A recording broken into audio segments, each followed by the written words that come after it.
E Jonathan Calleri fica ou não no São Paulo? Seu contrato será renovado? Durante essa semana, o presidente do São Paulo, Henri Massis, se reuniu com a mídia alternativa do São Paulo e respondeu sobre essa possibilidade. O Massis assegurou que está descartada a chance de o Calleri ser negociado antes do fim da temporada. O contrato dele se encerra em 31 de dezembro. Houve quem dissesse que o Calleri poderia ser vendido.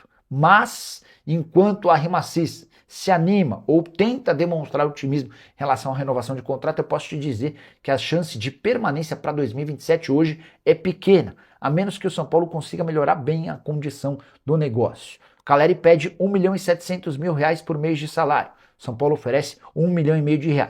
A diferença de 200 mil, isso talvez seja o menor dos problemas. Acontece que o Calleri quer R$9 milhões de luvas. São Paulo topa bancar apenas 2 milhões. O Calleri quer que a dívida que o São Paulo tem com ele, de 7 milhões de reais, seja paga em apenas 1 ano. São Paulo pede no mínimo 2 anos para fazer o parcelamento de toda essa pendência. Para completar, através dos seus representantes, o Calleri exige pagamento de bônus por títulos, vaga na Libertadores e também no Mundial. O São Paulo não quer fazer qualquer pagamento em bônus. Só uma frase que eu destaquei desse bate-papo do Henri Massis com torcedores e influenciadores do São Paulo, abre aspas, é rezar e torcer para entrar dinheiro.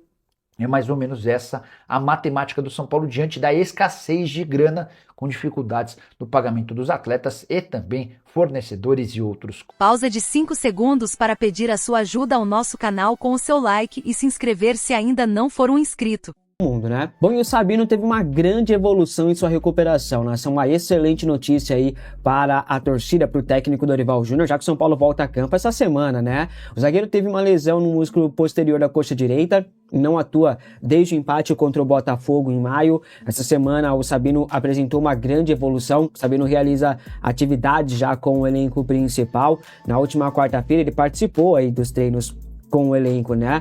Participou de parte, foi assim, participou normalmente com bola e depois fez uma outra parte da atividade com a preparação física, um complemento físico ali, né? A expectativa é que já nessa semana ele possa treinar sem nenhuma restrição. Não sabemos se ele estará à disposição do técnico Dorival Júnior para a partida contra o Atlético Paranaense nesta quarta-feira. A tendência é que não, tá? Mas não tem nada confirmado ainda. A dupla de zaga deve ser formada por Arboleda e Isaac, ou Arboleda e Osório, ou Arboleda e Rafael Tolói. Por quê? Porque o Arboleda é titular na certa. O Dorival Júnior adora o Arboleda e vai colocá-lo como titular. Pode cravar aí, nação. Felipe Negrutti é jogador do Atlético de Minas Gerais. O volante assinou o contrato aí e vai disputar a Série B do Campeonato Brasileiro. O Negrutti vai por empréstimo até o final do ano apenas, é um empréstimo curto de 6 meses. O contrato não prevê, detalhe, o contrato não prevê opção de compra, tá? Então ele volta para o São Paulo em 2027. Felipe Negrutti tem contrato com o São Paulo até o final de 2030. Bom, ele é tido como uma das grandes promessas das categorias de base de Cotia. Apesar disso, não faz parte dos planos da comissão técnica de Dorival Júnior, que aprovou a saída do jogador. Alex, ex-treinador do Sub-20 do São Paulo, trabalhou com o Negrutti, inclusive, pediu o Negrutti no Atlético. Boa sorte ao garoto aí, o São Paulo afirma que liberou o jogador para que ele possa ter minutagem, sequência, ganhar experiência e depois retornar mais maduro. Falou-se inicialmente que o São Paulo teria uma compensação financeira pelo empréstimo e tal, mas até o momento não se confirmou ainda. A ver se o clube vai fazer algum anúncio aí sobre a saída dele, com detalhes, etc, né? Falando em saída, a saída de Gonçalo Tapia para o Columbus Crew dos Estados Unidos travou, né? Ainda não melou por completo, mas as conversas hoje estão bem complicadas. Isso porque o São Paulo tem recebido sondagens de outros clubes pelo atacante. Diante disso, o tricolor tenta aumentar o valor do passe fixado do Tapia junto ao Columbus Crew. Hoje a opção de compra está fixada em 1,5 milhão de euros, né? O São Paulo quer subir este valor para 2 milhões de euros. O chileno tem contrato com o clube do Morumbi até o final de 2029. O São Paulo tem apenas 60% dos direitos econômicos do atleta, até por isso quer aumentar aí o valor da opção de compra, né? O empréstimo de Tapia ao Columbus Crew está encaminhado. Só resta mesmo essa questão ali que surgiu de último momento mesmo, né? O Tapia iria por empréstimo de 1 ano, sem custos e sem metas de obrigação de compra estipulada no contrato. O São Paulo mantém o contrato sem essas metas e tal, mas o Tricolor agora, além de aumentar o valor do passe, quer também colocar uma compensação financeira somente pelo empréstimo, ou seja, o São Paulo embolsaria uma grana para o Tapia ir para o Columbus Crew por empréstimo, né? As negociações seguem, em breve devemos ter novidades nessa semana provavelmente. O Tapia quer muito, muito sair do São Paulo, ir para os Estados Unidos, e isso é visto como um impulsionador para a operação, né? O Tapia, ele tem tudo acertado já com o Columbus Crew, né? Ele tem um desejo de se mudar para os Estados Unidos também, pô, é um lugar muito bom de se viver, né? O São Paulo vê com bons olhos a sua saída para ele ter mais minutos em campo, né? Além disso, o Tricolor também acredita que o Tapia ele pode se valorizar jogando ali, atuando pela Major League Soccer dos Estados Unidos. A ideia é que ele se valorize e essa valorização seja, né, positiva para uma futura venda do Tapia no mercado da bola. Você é a favor da série de Tapia? Acha que o São Paulo faz bem em mudar os termos da negociação e tentar fazer um leilão por ele? Comente aqui abaixo a sua. Voltando a falar sobre São Paulo, né? Vamos falar sobre São Paulo aí, que é o foco do vídeo. Olha aí, Massis diz que São Paulo vive a pior época de todos os tempos, rapaziada. Olha aí. Durante um encontro com veículos da mídia segmentada, o Massis fez uma avaliação contundente sobre o momento vivido pelo São Paulo. Ao comentar sobre as dificuldades financeiras e esportivas, além das administrativas do clube, ele classificou o cenário atual como o mais delicado da história tricolor. Abre aspas aí para o Massis. Estamos fazendo o melhor. É a pior época que o São Paulo vive de todos os tempos. Também sou torcedor. Chorei de alegria e tristeza. Estou levando essa bandeira, pois espero que o São Paulo melhore. Amo o São Paulo e espero que a torcida levante essa bandeira junto com a gente. Fecha aspas para o Massis, né? No evento aí, né, que ele participou, né? Não um evento, né? Um encontro aí, né, com veículos da mídia segmentada do São Paulo, né? Ele foi e falou que é a pior época da história. Eu acho que isso aí não dá para questionar, né, gente? Acho que independente de qualquer coisa, acho que é um fato que é literalmente aí o pior momento da história do São Paulo. Momento, a gente fala momento só agora, não, é agora e os últimos anos, né? É que vai piorando aí, porque São Paulo segue em seca de títulos, mesmo que a gente vencer a Copa do Brasil em 23, mas ainda muito pouco, né, pelo que São Paulo merece, pelo que São Paulo deveria estar, onde deveria estar. Financeiramente, dívida só vai aumentando. Esse ano, né, do final do ano passado para cá, piorou em vários aspectos, como questão de corrupção, né? A gente vendo aí um monte de matéria aí de escândalo no São Paulo, de esquema de corrupção, então vai piorando, né? Então, de fato, é a pior época aí do São Paulo. E, cara, eu acompanhei esse encontro aí, né, do Massis com a imprensa segmentada do São Paulo. Uma coisa que eu acho engraçado, né, cara? É claro que o Massis não é culpado por tudo que acontece no São Paulo, evidentemente, isso é muito claro. Mas eu fico impressionado como é que ele, às vezes, tira o dele da reta. Tira a sua responsabilidade, né? Ele sabe quanto que eu já paguei de multa, que não sei o quê, mais de 10 milhões de reais, meu filho. Quem que inventou de mandar o Crespo embora? Quem que inventou essa palhaçada de mandar o Crespo embora e ter que pagar a multa que pagou? Fui eu? Foi você. Né? Não, foi o Rui Costa. Sim, o Rui Costa, que era funcionário do São Paulo e que você depois mandou embora. E o Rui Costa só demitiu o Crespo porque teve o seu aval, Marcelo. Então não adianta tirar o seu da reta. Entendeu? Aí trouxe o Roger Machado, ficou 2 meses, adivinha, mais uma multa. Né? Então esse prejuízo aí está na sua conta. Você tem responsabilidade direta nesses prejuízos financeiros de multa no São Paulo. Né? Fora que você era o vice do Casares. Então, você tem também a sua passagem de responsabilidade durante a gestão Casares. Você participava um pouco das decisões? Pode ser que sim. Só que, cara, você tem sua responsabilidade, irmão. Você era cúmplice ali de alguma maneira, porque você era o vice do Casares. Né? Você, de alguma maneira, você tem a sua participação, tem a sua responsabilidade. Entendeu? Aí você está fazendo aí, fazendo o melhor para o São Paulo. Cara, fazer o melhor para o São Paulo, cara, alguém só vão fazer o melhor para o São Paulo quando alguém no São Paulo, como instituição, fizer uma mudança radical, né? Uma mudança aí institucional para o São Paulo entrar nos trilhos. Enquanto não tiver uma mudança radical, institucional, cara, aí mudança no estatuto, separar o social do futebol, vai seguir desse jeito. A gente sabe muito bem. Né? E falando em SAF, é o que a gente está comentando agora. Alexander Vieira. SAF segue distante no São Paulo. Apesar das conversas com a XP Investimentos e de contatos frequentes com empresários como Diego Fernandes, o São Paulo não vê uma transformação em SAF ou a entrada de um grande investidor como algo próximo. A avaliação, tanto da situação quanto da oposição, é que o foco deve ser a reestruturação financeira do clube antes de qualquer mudança estrutural desse porte. Enquanto isso, a diretoria segue aberta a estudar propostas que possam fortalecer as finanças do São Paulo. Isso aqui que eu acho curioso, né? É que não pode virar SAF, trazer investidor, porque o São Paulo está numa situação delicada. Então tem que reestruturar o São Paulo financeiramente para depois, quem sabe, virar SAF. Só que aí que está o problema, olha só. O foco deve ser a reestruturação financeira do clube antes de qualquer mudança estrutural desse porte. É aí que está o X da questão.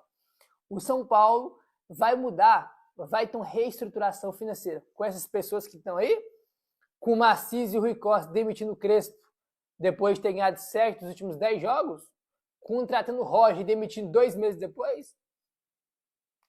Esses caras que vão fazer uma reestruturação financeira do clube, a torcida do São Paulo, uma parte da pede SAF no São Paulo, justamente por conta que as pessoas que estão lá são incompetentes e que não conseguem fazer o São Paulo se reestruturar financeiramente.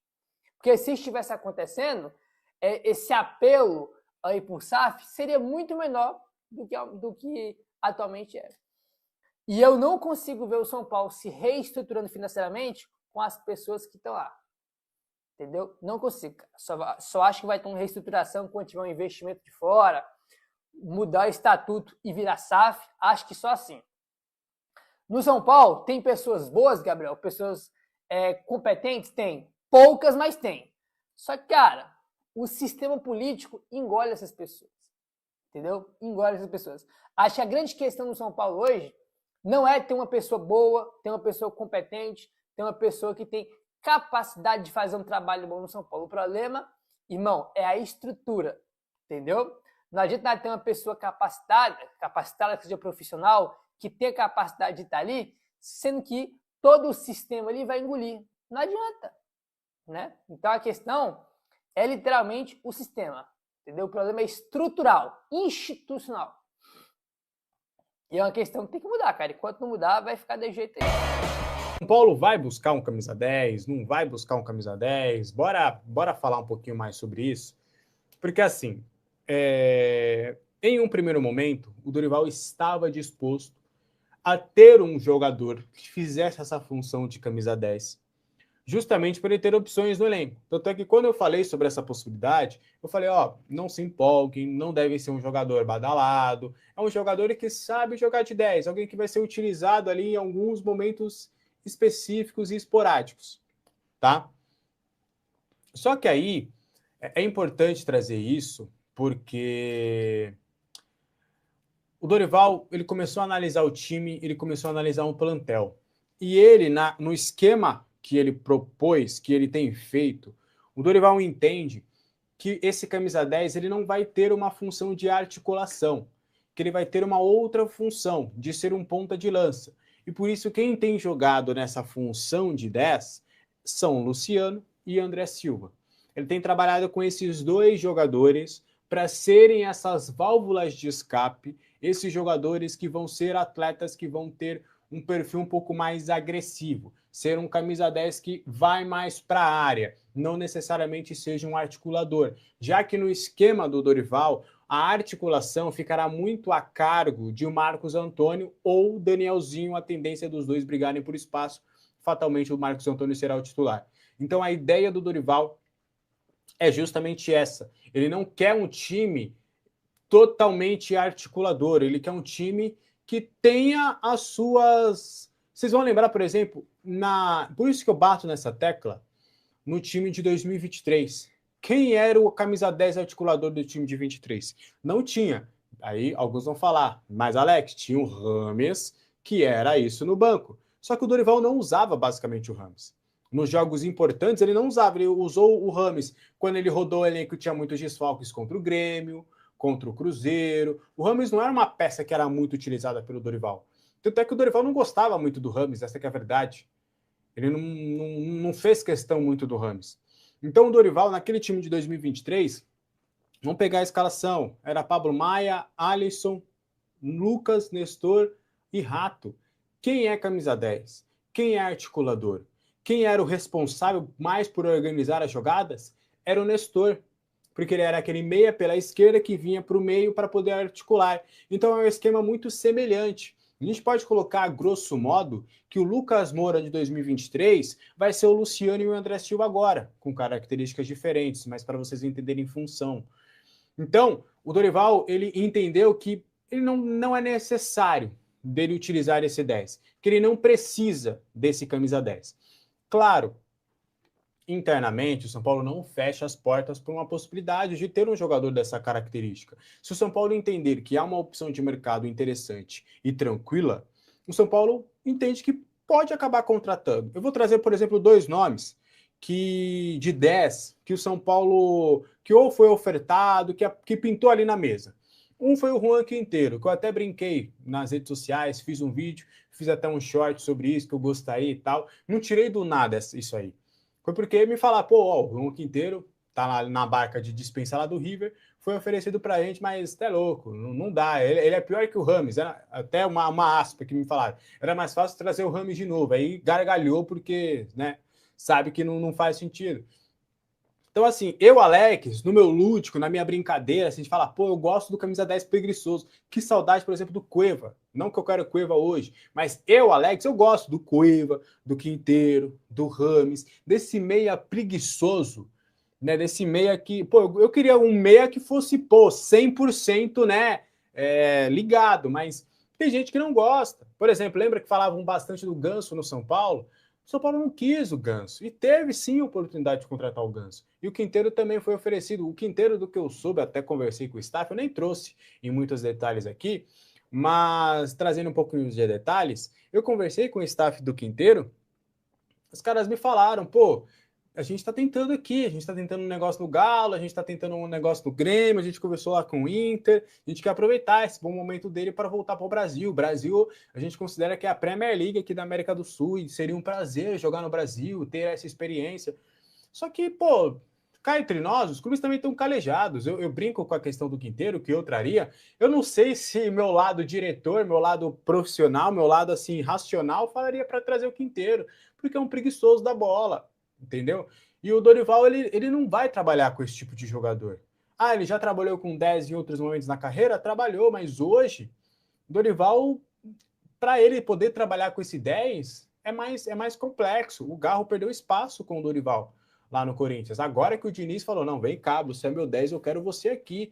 Mas ele tinha perdido espaço também. No time que o Dorival montou ideal, o Garro foi perdendo espaço.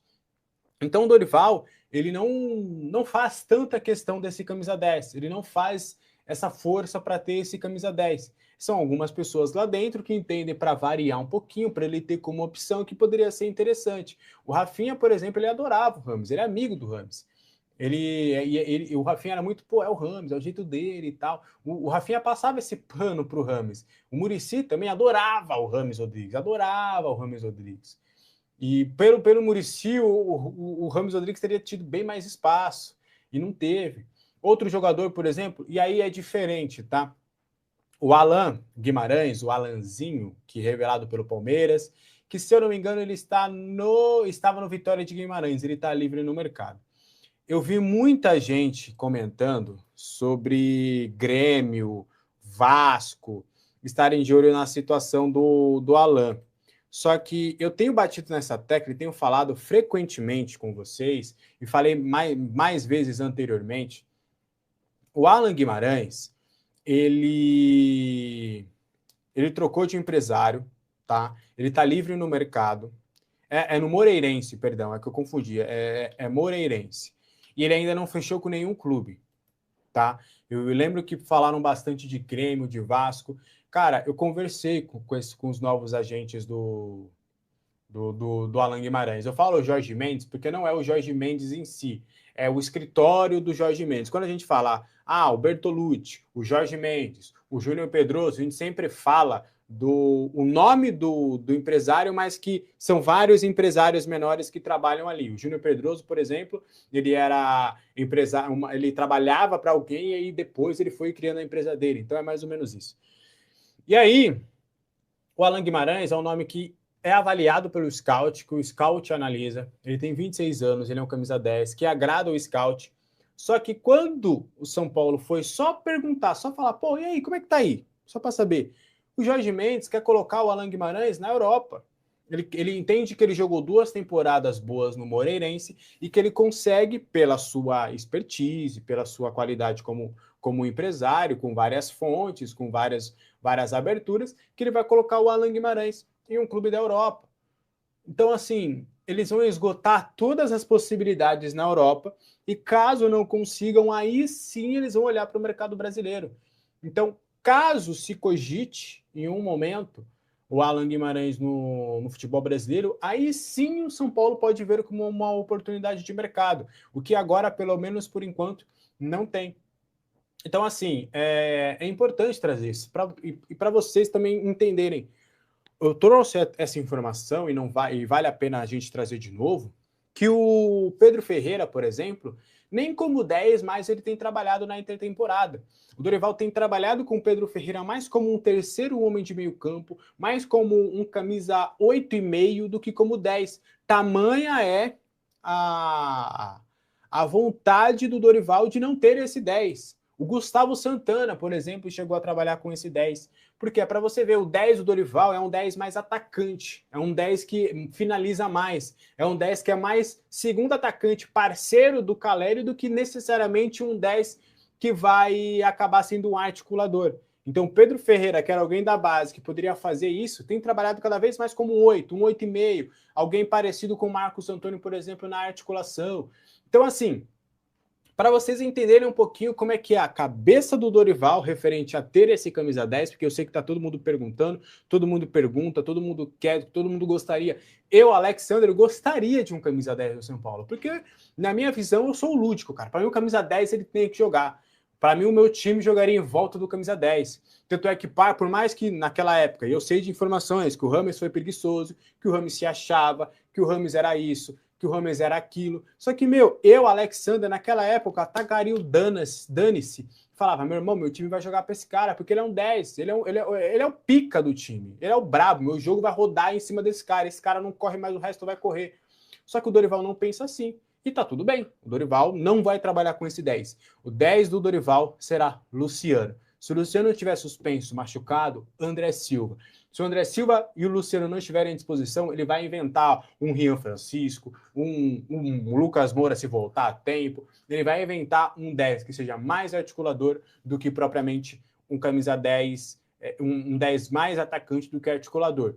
Ou ele vai, para vocês terem noção, a alternativa também que tem sido testada pelo Dorival é tirar esse 10. É o Luciano ou o André Silva ficarem no banco, ele abre 2 pontas, fortalece o meio e joga no 4-3-3, com 3 meio-campistas. Então, assim, eu falo até um pouquinho com dó no coração, porque eu gostaria de um 10 do São Paulo, mas o Dorival não trabalha com esse 10. Pode dar certo, como já deu em 2023, e pode dar errado, porque eu acho que você poderia, pelo menos, ter essa opção dentro do plantel, tá?